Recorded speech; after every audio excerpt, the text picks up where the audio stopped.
CPIM കേന്ദ്ര committee അംഗം Elamaram Kareem CATU ദേശീയ ജനറൽ സെക്രട്ടറി. CATU ജനറൽ സെക്രട്ടറിയാകുന്ന ആദ്യ മലയാളിയാണ് എളമരം കരീം. എളമരം കരീമിന് പകരം MV ജയരാജൻ CATUവിന്റെ സംസ്ഥാന ജനറൽ സെക്രട്ടറിയാകും.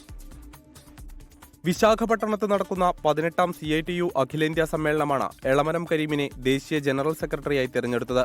ഇതോടെ ബാലാനന്ദന് ശേഷം ഈ പദവിയിലെത്തുന്ന കേരളത്തിൽ നിന്നുള്ള ആദ്യ നേതാവാകും എളമരം കരീം. നിലവിൽ CATU സംസ്ഥാന സെക്രട്ടറിയായ എളമരം കരീം CPIM കേന്ദ്ര കമ്മിറ്റി അംഗവുമാണ്. പശ്ചിമബംഗാളിൽ നിന്നുള്ള സുദീപ് ദത്തയാണ് അഖിലേന്ത്യാ പ്രസിഡന്റ്. KN ഗോപിനാഥാണ് കേരളത്തിൽ നിന്നുള്ള പുതിയ അഖിലേന്ത്യാ സെക്രട്ടറി. എളമരം ദേശീയ തലത്തിലെത്തിയതോടെ CPIM സംസ്ഥാന സെക്രട്ടേറിയറ്റ് അംഗമായ MV ജയരാജൻ CATU സംസ്ഥാന സെക്രട്ടറിയാകും.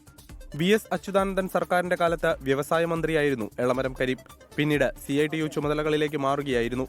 CPIM ജനറൽ സെക്രട്ടറിക്ക് പിന്നാലെ CATU ദേശീയ നേതൃസ്ഥാനത്തേക്കും മലയാളി എത്തുന്നു എന്ന പ്രത്യേകത കൂടിയുണ്ട്.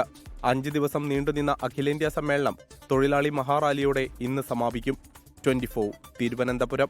ലോകത്തെവിടെയായാലും ഏത് സമയത്തും 24 വാർത്തകളും ഓഗ്മെന്റഡ് റിയാലിറ്റി പാക്കേജുകളും എക്സ്പ്ലെയിനറുകളും വിശദമായി കാണാൻ ഞങ്ങളുടെ YouTube ചാനൽ നിങ്ങൾക്ക് സബ്സ്ക്രൈബ് ചെയ്യാം.